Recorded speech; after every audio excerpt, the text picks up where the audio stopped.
మనం కొన్నిసార్లు చాలా గొప్ప ఉద్దేశంతో ఒక పనిని మానేస్తాం, కానీ చూసేవాళ్ళు మాత్రం మనల్ని మరోలా అర్థం చేసుకుంటారు. అర్జునుడు తన బంధువుల మీద ప్రేమతో జాలితో యుద్ధం వద్దనుకుంటున్నాడు, కానీ అతని శత్రువులు ఏమంటున్నారో శ్రీకృష్ణుడు ఇక్కడ వివరిస్తున్నాడు. అర్జున, నువ్వు దయతో పారిపోతున్నావని వాళ్ళు అనుకోరు, చావుకు భయపడి పారిపోయావని నవ్వుతారు అని శ్రీకృష్ణుడు ఒక కఠిన సత్యాన్ని అర్జునుడి ముఖం మీద కొట్టినట్లు చెబుతున్నాడు.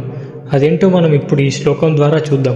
ఇక శ్లోకంలోకి వెళ్తే శ్రీకృష్ణుడు ఏమంటున్నాడంటే, నిన్ను ఇంతకాలం ఎంతో గొప్పగా చూసిన ఆ మహారథులు అంటే దుర్యోధనుడు, కర్ణుడు మొదలైన వారు నువ్వు కేవలం భయం వల్లే యుద్ధం నుండి విరమించుకున్నావని భావిస్తారు.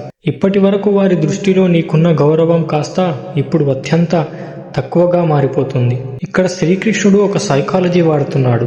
అర్జునుడు మహావీరుడు, అలాంటి వాడు యుద్ధం చేయను అంటే అతన్ని నిన్నటిదాకా గౌరవించిన శత్రువులు కూడా అర్జునుడి గాంధీవం ఇప్పుడు భయంతో వణికిపోతోంది అని ఎగతాళి చేస్తారు.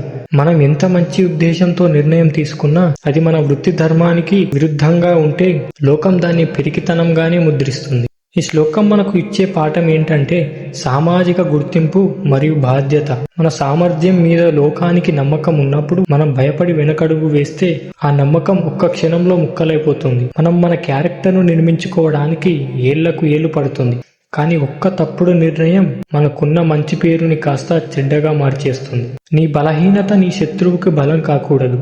నువ్వు దేనికైతే భయపడుతున్నావో దాన్నే లోకం నీకు బలహీనతగా చూపిస్తుంది.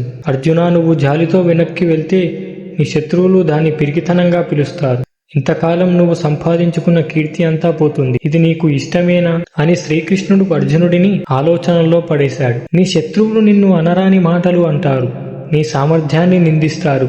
అంతకంటే నరకం మరొకటి ఉంటుందా అని అడిగే 2వ అధ్యాయం శ్లోకం 36 గురించి మనం తర్వాతి వీడియోలో చూద్దాం. హరే కృష్ణ.